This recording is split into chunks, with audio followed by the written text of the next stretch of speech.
Piano Mastery. Talks with master pianists and teachers. And an account of a von Bülow class, hints on interpretation by two American teachers, Dr. William Mason and William H. Sherwood, and a summary by the author, by Harriet Brower, author of The Art of the Pianist. This audio is presented by the Jean Bechtel School for Music and is part of the Artistic Coaching and Diploma programs. To learn more, please visit www.bechtelschool.com. Prelude to American piano teachers and students. The following talks were obtained at the suggestion of the editor of Musical America and have all, with one or two exceptions, appeared in that paper. They were secured with the hope and intention of benefiting the American teacher and student. Requests have come from all over the country, asking that the interviews be issued in book form. In this event, it was the author's intention to ask each artist to enlarge and add to his own talk. This, however, has been practicable only in certain cases. In others, the articles remain very nearly as they at first appeared. The summer of 1913 in Europe proved to be a veritable musical pilgrimage, the milestones of which were the homes of the famous artists, who generously gave of their time and were willing to discuss their methods of playing and teaching. The securing of the interviews has given the author satisfaction and delight. She wishes to share both with the fellow workers of her own land. The talks are arranged in the order in which they were secured. Piano Mastery. Ignaz Jan Paderewski. One of the most consummate masters of the piano at the present time is Ignaz Jan Paderewski. Those who were privileged to hear him during his first season in this country will never forget the experience. The Polish artist conquered the new world as he had conquered the old. His name became a household word, known from coast to coast. He traveled over our land, a prince of tones, everywhere welcomed and honored. Each succeeding visit deepened the admiration in which his wonderful art was held. The question has often been raised as to the reason of Paderewski's remarkable hold on an audience, wherein lay his power over the musical and unmusical alike. Whenever he played, there was always the same intense hush over the listeners, the same absorbed attention, the same spell. The superficial attributed these largely to his appearance and manner. The more thoughtful looked deeper. Here was a player who was a thoroughly trained master in technique and interpretation, one who knew his Bach, Beethoven, Chopin, Schumann, and Liszt. These things of themselves would not hold an audience spellbound, for there were other artists equally well equipped. In a final analysis, it was doubtless Paderewski's wonderful piano tone, so full of variety and color, so vital with numberless gradations of light and shade, that charmed and enthralled his listeners. It mattered to no one, save the critics, that he frequently repeated the same works. What if we heard the chromatic Fantasia a score of times? In his hands it became a veritable soliloquy on life and destiny, which each repetition invested with new meaning and beauty. What player has ever surpassed his poetic conception of Schumann's Papillons or the Chopin Nocturnes, which he made veritable dream poems of love and ecstasy? What listener has ever forgotten the tremendous power and titanic effect of the Liszt Rhapsodies, especially No. 2? When Paderewski first came to us, in the flush of his young manhood, he taught us what a noble instrument the piano really is in the hands of a consummate master. He showed us that he could make the piano speak with the delicacy and power of a Rubinstein, but with more technical correctness. He proved that he could pierce our very soul with the intensity of his emotion, the poignant, heart-searching quality of his tones, the poetry and beauty of his interpretation. Paderewski is known as composer and pianist. Only rarely does he find time to give instruction on his instrument. Madame Antoinette Samoska, the Polish pianist and lecturer, was at one time termed his only pupil. Mr. Sigismund Stajowski, the Polish composer, pianist, and teacher, has also studied with him. Both can testify as to his value as an instructor. Madame Samoska says, Paderewski lays great stress on legato playing and desires everything to be studied slowly, with deep touch and with full, clear tone. For developing strength, he uses an exercise for which the hand is pressed against the keyboard while the wrist remains very low and motionless, and each finger presses on a key, bringing or drawing out as much tone as possible. Paderewski advises studying scales and arpeggios with accents, for instance, accenting every third note, thus enabling each finger in turn to make the accent impulse. This will secure evenness of touch. Double passages, such as double thirds and sixths, should be divided and each half practiced separately, with legato touch. Octaves should be practiced with loose wrists and staccato touch. As a preparatory study, practice with thumb alone. The thumb must always be kept curved, with joints well rounded out. It should touch the keys with its tip, so as to keep it on a level with the other fingers. Paderewski is very particular about this point. It is difficult to speak of Paderewski's manner of teaching expression, for here the ideas differ with each composer and with every composition. As to tonal color, he requires all possible variety in tone production. He likes strong contrasts, which are brought out, not only by variety of touch, but by skillful use of the pedals. My lessons with Paderewski were somewhat irregular. We worked together whenever he came to Paris. Sometimes I did not see him for several months, and then he would be in Paris for a number of weeks. At such seasons we worked together very often. Frequently these lessons, which were given in my cousin's house, began very late in the evening, around 10 o'clock, and lasted till midnight, or even till 1 in the morning. Paderewski the teacher is as remarkable as Paderewski the pianist. He is very painstaking. His remarks are clear and incisive. He often illustrates by playing the passage in question or the whole composition. He takes infinite trouble to work out each detail and bring it to perfection. He is very patient and sweet-tempered, though he can occasionally be a little sarcastic.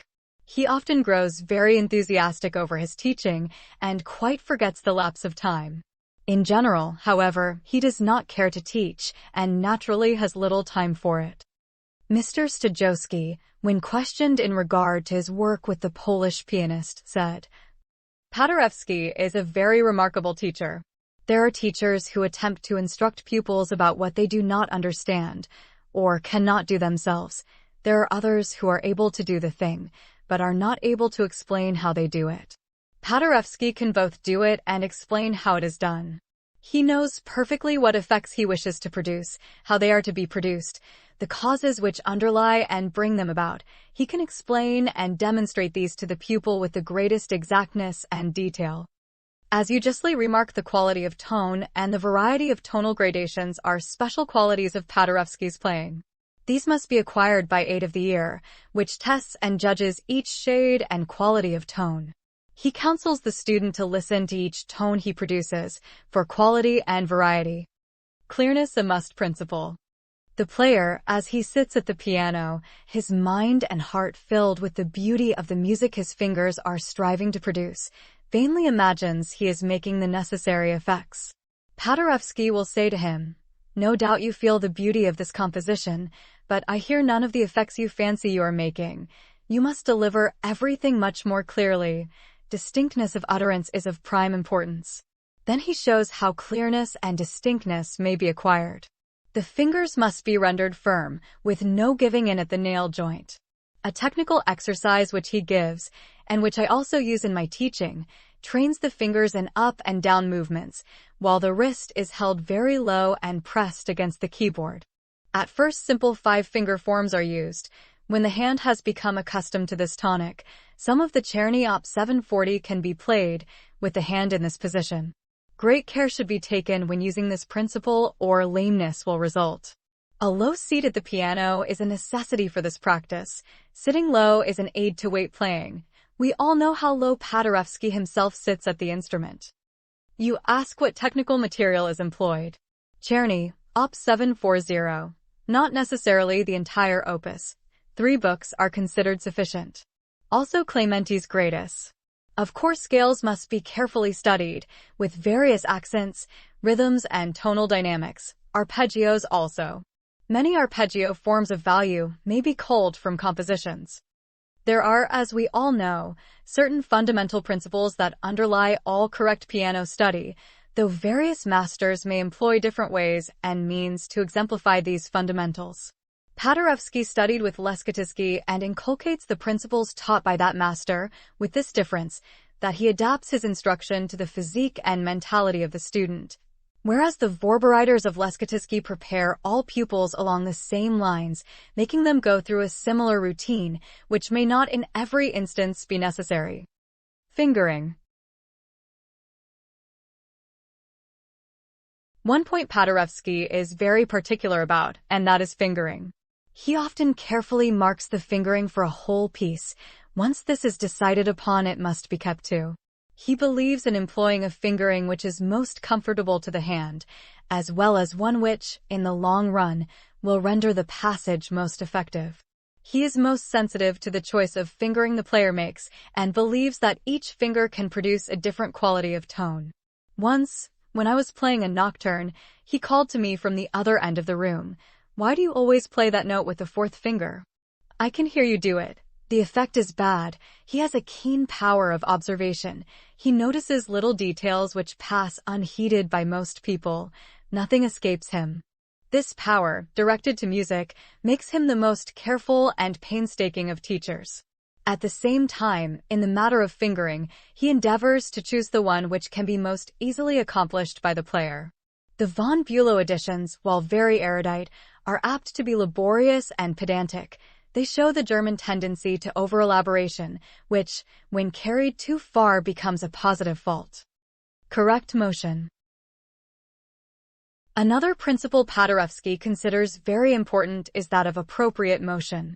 He believes in the elimination of every unnecessary movement, yet he wishes the whole body free and supple. Motions should be as carefully studied as other technical points. It is true he often makes large movements of arm, but they are all thought out and have a dramatic significance. He may lift the finger off a vehement staccato note by quick up-arm motion, in a flash of vigorous enthusiasm, but the next instant his hand is in quiet position for the following phrase. Studying effects. The intent listening I spoke of just now must be of vital assistance to the player in his search for tonal variety and effect. Tone production naturally varies according to the space which is to be filled. Greater effort must be put forth in a large hall to make the tone carry over the footlights, to render the touch clear, the accents decisive and contrasts pronounced. In order to become accustomed to these conditions, the studio piano can be kept closed, and touch must necessarily be made stronger to produce the desired power. Interpretation. A great artist's performance of a noble work ought to sound like a spontaneous improvisation. The greater the artist, the more completely will this result be attained. In order to arrive at this result, however, the composition must be dissected in minutest detail. Inspiration comes with the first conception of the interpretation of the piece. Afterward, all details are painstakingly worked out until the ideal blossoms into the perfectly executed performance. Paderewski endeavors uniformly to render a piece in the manner and spirit in which he has conceived it. He relates that after one of his recitals, a lady said to him, "Why, Mr. Paderewski, you did not play this piece the same as you did when I heard you before." "I assure you I intended to," was the reply. "Oh, it isn't necessary to play it always the same way. You are not a machine," said the lady. This reply aroused his artist's nature. "It is just because I am an artist that I ought at all times to play in the same way. I have thought out the conception of that piece and am in duty bound to express my ideal as nearly as possible each time I perform it." Paderewski instructs, as he does everything else, with magnificent generosity. He takes no account of time. I would come to him for a stipulated half-hour, but the lesson would continue indefinitely, until we were both forced to stop from sheer exhaustion. I have studied with him at various times. One summer especially stands out in my memory, when I had a lesson almost every day. Speaking of the rarely beautiful character of Paderewski's piano compositions, Mr. Stajowski said, "I feel that the ignorance of this music among piano teachers and students is a crying shame. What modern piano sonata have we today to compare with his?